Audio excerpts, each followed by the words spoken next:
of the AussieVerse? We are back with a brand new segment we are calling Through the MCU. And we're going to be talking about Iron Man because that is the first entry into the Marvel Cinematic Universe. I am OmniBeau, joined by Mark Grodd Watson. How are you, Mark? Hello, everybody. Yes, I'm doing good. It's kind of exciting to go through all these movies again. Quite a few of them that I haven't seen for years. It's kind of nice. Yeah, it's funny how you forget how much you either enjoyed things or you didn't like them the first time and you'd enjoyed them now, or you have different opinions years later, isn't it? Yeah, that's right. Well, we'll find out, won't we, as we go through them all. We will indeed. As usual, please, if you are liking the content, please think about liking and hitting that subscribe button. We do want to make this grow, and it'd be great if you did that for us so that when we do announce on Monday's live stream the 400 subscriber giveaway, we can talk about what it is that we're going to have planned to come to you this Monday. We will announce that. So let's get to the 400s so that we can give some goodies out. As usual, all of the designs, the thumbnails, and anything that actually made any bit of work in this channel is through A51 Designs. Go hit them up on Instagram for any work that you need doing. And before we get into the actual show, we also want to have a word from our sponsor. This show is sponsored by the Comx shop. Check out comx.cx for all things Comx and find out what Comx is all about. Then head over to comx.shop to pick up a variety of Australian comics from multiple creators and publishers, all for one flat postage rate. We hope you enjoy the show. And as do we. All right, Mark, Iron Man, lay it on me, brother. Yeah, it was interesting. The first thing that always strikes to me is like how much younger they are. Quite a while ago. Yep. Like Robert Downey Jr.'s. Is it dye? Do you think or do you think his hair was actually that color at the time? Oh, he seems to have been that way for a while. So unless he's dyeing his hair for a long time, who knows? Yeah. Because he did have quite dark hair when he was younger. So yeah, probably was him. Yeah, maybe then. And even looking at Jon Favreau, that's it, yeah. Because he directed the movie, yeah? He certainly did, yep. Yeah. So even looking at him, like how much he's changed over the years and stuff like what age does, I suppose. Yeah. I actually really enjoyed going through this movie again. I know I always liked it, but yeah, going through it again, it was actually really enjoyable. It was a great start, to be honest. Yeah. It really did set it up. And to a character that most people admit that never really knew or never really read, and people were still confused whether he was a robot or a man inside of a robot. And yeah, it was a good introduction to it, I thought. People, I think, seem to forget as well just how much of a dice roll Marvel did on not just making the movie in general, but putting their faith in Robert Downey Jr., who had a bad name in Hollywood due to addiction, personality, and the director at the time hadn't really done that much. He was more of an actor. And just overall, man, it was such a huge gamble for Marvel, and boy, did it pay off. Yeah, and they got some pretty big names, like even Gwyneth Paltrow was a big name at the time. Big name. And obviously Jeff Bridges, I mean, like one of the bigger names going around as well. So, and with the other ones being a risk as well, and it was all just a big risk. I mean, like, felt like, yeah, just putting all your cards on the deck and just seeing what you come up with. If Iron Man didn't succeed, there'd be no MCU. No, absolutely not. Yeah, and luckily it did, because what an enjoyable, delightful, fun, action-packed movie this is. I forgot how much I enjoyed Iron Man. And the reason why is because I'm not a huge fan of Iron Man 2 or 3. But this one, this is really good. I really, really enjoyed it. I'm glad that we watched it again. One of the things that I do like is how they obviously had to update it from, Vietnam wartime to the modern wartime, and how they put in certain Easter eggs that we weren't sure, obviously, in case the movie failed, whether it would actually succeed, where when Tony gets kidnapped, you have the poster behind the soldiers of the 10 rings. Yeah. And I remember looking at that and going, oh, that's the Mandarin. Oh, what's going to happen with that, you know? So, yeah, and there was heaps of stuff like that. Not only that, but it's the first time we see Jarvis Vision, you know? It's the first time we see Coulson. It's the first time we see Nick Fury, Samuel L. Jackson. There was a lot of firsts in this movie because, you know, it was the first. So that's what makes it really special, I think. Yeah. It was, I really enjoyed it. And I actually enjoyed, I know that eventually it was going to happen, but I enjoy the banter between Tony and Pepper. Like, and they're not quite together yet. And you can just tell that they're dancing around. It was fun to dive into that, the before they became a couple. And so it was kind of nice, you know, even at the fundraiser and stuff like that. It was a couple of nice moments. I'm just going, I do miss those moments and stuff like that. And yeah, it'll be funny as well if we somehow saw it. I mean, I don't really care if this happened, but I'm just thinking about it now off the fly. Imagine if you saw Terrence Howard, who was the original War Machine. Obviously, he quit or got let go, whatever, over, I think it was a money dispute. And they got Don Cheadle. But imagine seeing him as a different Iron Man or War Machine from a different universe in Doctor Strange, Multiverse of Madness. Right. I honestly don't think Terrence Howard would ever do it, would he, because of his pride. He's a pretty proud person. But, I was going to ask you, like, what do you think of Terrence Howard's performance? Do you think Don Cheadle's a better fit? Yeah. Rewatching it, you can just see that Cheadle was the better fit. But, Yeah. I've never been a huge fan of Terrence Howard. Don't get me wrong. It's not that I dislike him. He's done some good stuff. But, you know, when I see Don Cheadle, for example, in a movie, I'm going to want to watch it because I really like Don Cheadle. I just think he's a lot more versatile and he's a good actor. Yeah. Not that Terrence Howard isn't. Yeah, well, Terrence Howard's a good actor, but he's suited for one role, just like you said. And that's the role he's suited for. And you can see bits of that playing War Machine. Even though I did like him as War Machine, don't get me wrong, but just Don Cheadle's Don Cheadle, right? Like you said, like this guy is a class act, Don Cheadle. It's, again, no knock on Terrence Howard because he is a good actor. Yeah. He's good at what he does. But Don Cheadle's got that. To me, watching Tony and watching Robert Downey Jr. and Terrence Howard interact, they didn't seem as good as friends as what Don Cheadle and Robert Downey Jr. do. They didn't seem as friendly towards each other.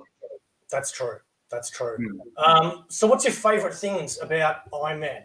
The movie, I should say specifically. The movie, just basically his sort of interaction of how smart Tony really is, like how the business can't control without him, how they need his designs. It's a movie about heart, isn't it, though, above all? Like a man who's creating war weapons, and at the start of the movie, he said specifically, I hate peace. And then he goes through this tragic event, and then he completely changes him into not just a hero, but a freaking superhero. You know, talk about a change of pace. Yeah, 100%. And then he can't convince, obviously, his old-time foe, Jeff Bridges' character, Ironmonger is his name or something like this? Yeah. Can't convince him to come over to what Tony's experienced now, and they butt heads and stuff like that. And even Popper's, she's a little bit surprised and likes him a bit more because of it. And even the reporter just like, this is not true. You're not doing this for this. And you're right. It's a growth towards out through it, and you believe it with the way Robert Downey Jr. acts as it, because as you said, he hadn't done too much before that. Oh, he did, but there was like a good gap in his career, due to his unfortunate life choices. A lot of ups and downs, and he nothing outstanding for a good 5-6 years before that. So Yeah. Yeah. My favourite bits of the movie are the classic little bits that we've seen a million times now in GIFs and in other YouTube channels when they want to show something quickly. It's when Tony Stark has released the bombs and he goes the whole like that and all explosions behind him. I love that. Mhm. I love when Iron Man goes back to that town in his full costume and he's just like, "Ba-chung," and then he's like, "Ba-chung," and then he goes to another one. She's like, "Oh, I'll kill her, I'll kill her." And then he looks around, he sees all of them with hostages, and then he just releases all those little bombs, just like or guns, and just kills them all. I love it, you know. Yeah. Yeah. And then he flies off and he goes, he's all yours now, you know. Talk about poetic justice there. Exactly. Well, one bit I did like too, obviously a bit of more humorous bit, but the fire extinguisher robot. Yeah. Looking back on that, I didn't notice that when I first. Well, I don't Didn't you? remember it when I first watched it, but I remember, yeah, he's always That there. robot follows him throughout the movies. Yeah. Well, again, I haven't known. I'll probably obviously now notice that through Iron Man 2 and 3, but I never noticed that through any of them. Yeah. It's funny the things you don't notice and the things you do later. Like, for example, did you know every time there's like a child's room or like you want to portray like a young person's setting, there's always the same giraffe plush toy in all the different movies and some of the TV shows. There's always this giraffe toy. Look it up because trust me, it's there. One of the things that I did like is they had this music play throughout the movie at different intervals. One of them was like at the casino.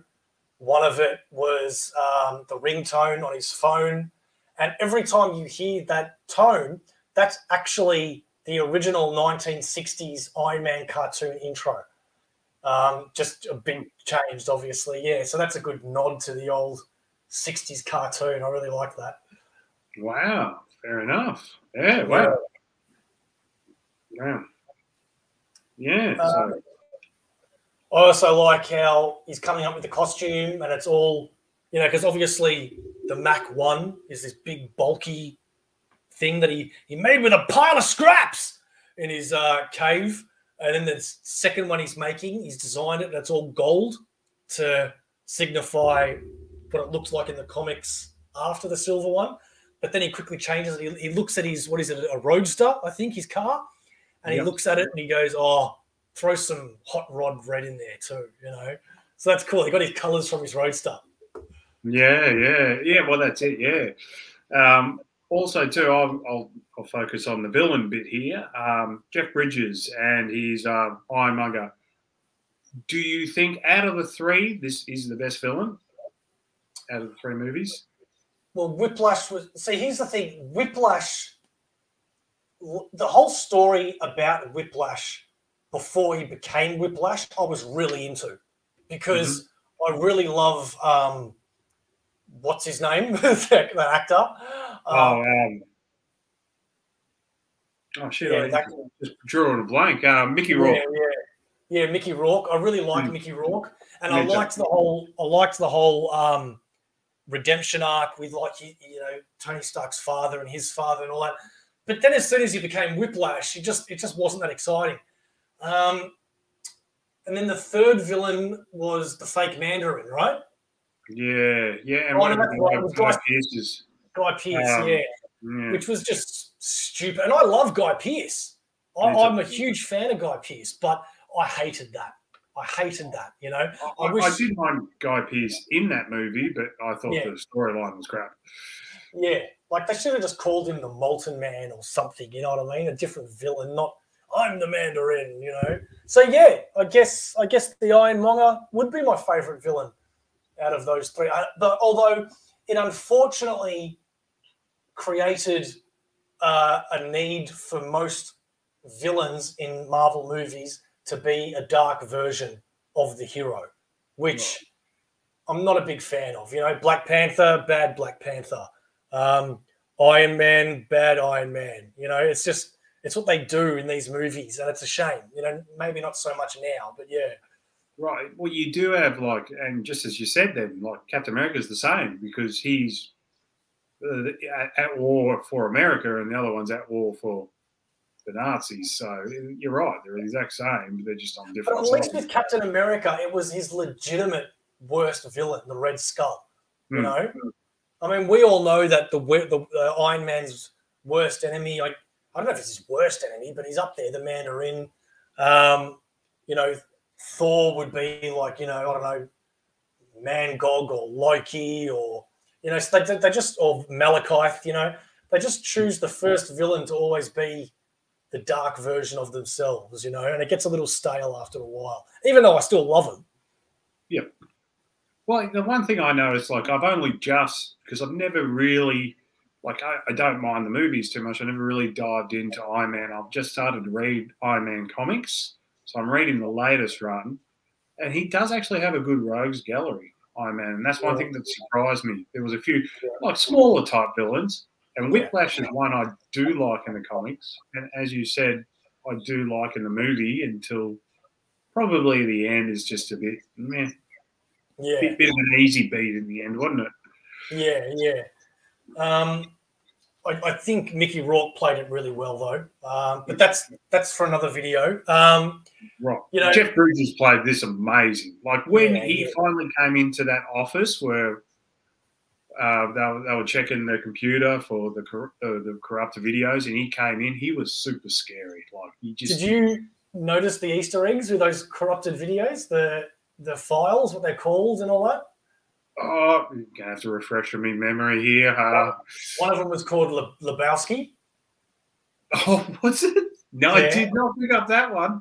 Yeah, and if you pause it and you actually read the files, it's all about the Big Lebowski, like, you know, about a carpet and like peeing on a carpet, was it? Yeah. So that was really cool. Really funny how they did that. Which is funny as well because Robert Downey, Iron Man, calls Thor the Big Lebowski when he's Fat Thor later on down the track too. Yeah. But, you know, they obviously change characters a lot to suit the needs. Like, for example,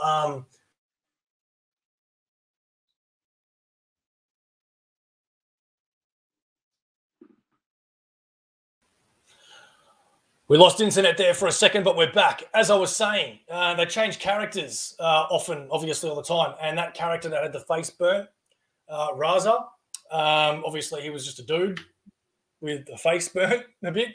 But he was actually the leader of the group of the 10 Rings in the movie. But in the comics, he's actually a Shi'ar cyborg pirate. I think he's part of the Starjammers, which is Cyclops X-Men's dad's group. So I'm not sure why they chose him for that, but yeah. What else we got? We've got. Did you see the cameo by Tom Morello from Rage Against the Machine? No. When Tony first makes the big bulky suit, and they're all wondering where they are, and these guys go into the cave, you know. The first guy to get beaten by a big clubbed silver hand is Tom Morello. Wow. Yeah. Okay. Yeah, cool. Robert Downey Jr. is a bit of a heavy metal fan, isn't he, though? I think. Yeah. Well, he likes AC/DC, hence the music in there. Oh, you mean Led Zeppelin? Led Zeppelin, yeah. What else is a good little nod to Robert Downey Jr.'s life is when he decided to change his drug habit. He said in an interview that he was sitting in a car and it was full of drugs, and he was eating. I was going to say Hungry Jack's, but it wouldn't be that in there. What is it? What's it called over there? Burger King. Burger King, that's it. He's eating a Burger King, and he says it tasted so bad that he looked around and realised this is what his life's come to. And he threw the burger away and grabbed all of his drugs and threw them in the ocean. And that's why in this film, he comes out of that cave and the first thing he says is, I want a hamburger, you know, I want a cheeseburger. Yeah, cheeseburger, yeah. Yeah. Well, it's also a bit of Tony Stark's a kind of a good character for him to play because it's kind of real. Yeah. Like in the comics, Tony Stark goes through a bit of alcohol and drug addiction and stuff like that, and he has bad times. So I guess Robert Downey Jr. can connect a little bit with that if, you know. Yeah. Especially lately, that's what Tony Stark's been going through in the comics I've been reading. Yep. Yeah. We also got our very first Stan Lee cameo in the MCU as mistakenly Hugh Hefner. Yeah, love it. Love seeing Stan Lee. Any moment, you like that Leonardo DiCaprio pointing at the screen and going, oh, that's him. That's him. There he is. I know one thing that shocked the writers a bit was how much fans were going nuts when they saw that Captain America shield in the background being made, the replica shield or whatever it was, because they didn't realize just how much that would send us on fire, you know, which is why in the second movie they give it a big part, you know. Yeah. But yeah, I remember when we saw that, we were so pumped to see that shield. Mm. Are they going to make a Captain America movie now? Oh my God. Yeah. It all seemed unrealistic back then because you just didn't know. Like, you didn't know if this was going to be successful. You didn't know if we would ever see a Captain America, and you just didn't know. And now you just like expect it. But back then it was just like it was so much shock. Yeah. You know what? One thing I'm waiting for, which I'm really surprised they haven't done yet. Have you ever heard of the Roxon Corporation? No. So Roxon, Roxxon. They're this evil corporation in the Marvel comics that have done a lot of bad, shady stuff before. And you can actually spot the Roxon symbol on a truck, and it's also in a building in Iron Man 1. Now, not only that, but Roxon have appeared in like, and when I say appeared, I mean like just a sign or a symbol or a building or whatever. It's been in Daredevil, it's been in Peggy Carter, it's been in Cloak and Dagger, it's been in Shield. It's on the racing car in Iron Man 2, one of the cars that gets blown up. And it's also on the ship, the big ship in Iron Man 3. So they've clearly got Roxon in the MCU, and they've gone over multiple shows and movies, and yet they've never introduced the Roxon Corporation. Because the other thing about Roxon is that its head is this guy he's such a good character. He actually mutates into Minotaur. And this guy's fought Thor, you know, and it's really, really good, man. So I don't know why they're keeping Roxon just in the background all the time. Yeah. Well, obviously they're aware of it to do that, and it's not like there's just like they did it once and forgotten about it. They're just throwing it in there for. Doesn't feel like it should be for no reason. So maybe. But after 10 plus years, they still haven't done anything with them. Yeah, and to go other routes instead of that. Obviously, we just talked about Iron Man 2 and Iron Man 3. Yeah. Because they could have gone that route. might have worked out better, but yeah. Yeah, that's true. You got anything else? No, not really. I guess we'll go on with the casting. Gwyneth Paltrow, do you like that casting choice? Do you like her portrayal? I didn't mind her, to be honest. I've never been a fan of her. But yeah, I mean, she did a good job. You know, I'm just grateful when actors stay in for as many movies, you know, and Gwyneth Paltrow did. So that's good for her, for us. Yeah. Yeah, I'm in the same boat. I'm not a massive fan of her. Nothing she's ever done has really blown me away too much. But yeah, it's hard to see anybody else take on the role or take over the role. Her and Robert Downey Jr. do seem to have a good connection. So yeah, I appreciate that. Yep. Yeah. I like how the ending. I like how the ending of the film actually. When first of all, that creepy scene with the chains and they're trying to look through it, and then all of a sudden you see these ironmonger eyes just come up through. That's straight out of Aliens, man. They did that in Aliens, and it's great. But I like how the actual ending, they actually adapted from Iron Man 200. But in that ending, Ironmonger actually commits suicide. But still, man, yeah, it's just great how they seem to read the comics, you know, when they're making these movies. Yeah. Yeah, 100%. Yeah. Well, they definitely just such off to a good start, weren't they? So this is good start. We've got a few rough ones, the next two ones maybe, but yeah, they're off to a good start. Yeah. I loved the ending. The ending was gold, which is he's going to put out this press conference, and then he just decides to scrap it and goes, I'm Iron Man. I am Iron Man. You know? Beautiful, beautiful.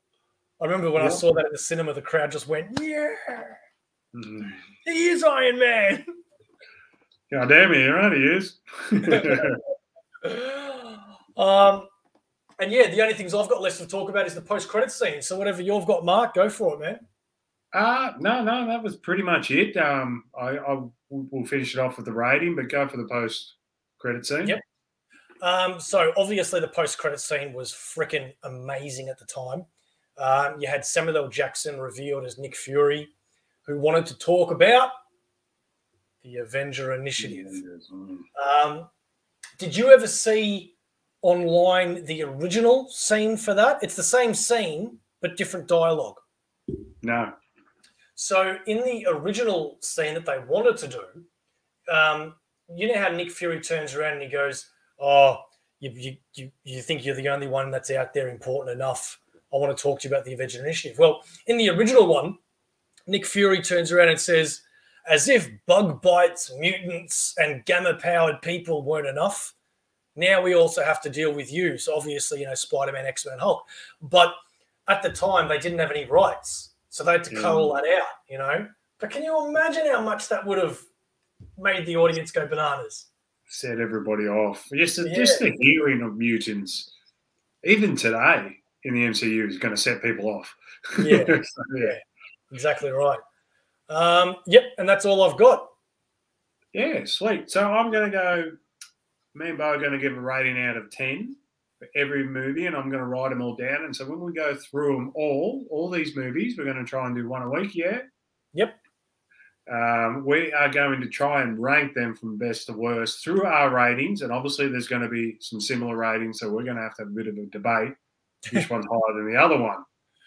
Are we doing like, 4.5, or are we just going to do like 4 or 5? I think we'll do points because that just seems, we could. All right, well, you go first, my friend. Yeah, so, and at the very end, we're going to have a ladder, and we can debate about where we can put other places, but we'll have a base of where we've rated certain movies, and we just move. And then, obviously, for everybody to comment and give their opinions on what should be higher and what shouldn't be, more than welcome. So we'll go off, start off, Bo. What are you giving this out of 10? I am going to give this an 8.5. 8.5. Right. Yeah. Now, I am also going to give it a reasonably high rating, but I am going to go one less and 7.5 to start off with. Fair enough. And if you think we're wrong, tell us why we're wrong out there, people. If you think we're right, great. Not much of a discussion there, but still tell us too. Well, also too, everybody put in their ratings. Maybe we'll make note of that too. And then when it comes to the decider, we can give other people's votes sort of to, tip it over. Yeah. Good idea, man. Well, I think the next movie in the span of things is this guy. Yeah. Yes, indeed. Look, I'm interested. I don't think I've seen this for a good 6 years, I think. I love that fight scene. Yes. I'm actually interested to see how it go through it again. You know, Yeah. dissect of Edward Norton's portrayal, and I'm excited, to be honest, because I'm a bit of a fan of Hulk. So let's do it. Yeah, sweet. All right. Well, just remember to please like and subscribe to the channel if you are liking our content, and we will see you back here Monday for the live stream where we have a couple of good guests on with us. We call them part of the AussieVerse family, that being Rob Lyle and Sharifadan. And we will see you back here next Thursday where we do the Moon Knight episode 5 review. And at some point next week, the Hulk episode will be uploaded as well. And we have lots more to come, ladies and gentlemen, but please help this channel grow so that we can bring even more content to you. If there's things you'd like us to do differently, if you have any suggestions, please hit us up. Let us know. We will listen. Anything you'd like to say, Mark? No, that's it. I am Iron Man. AussieVerse.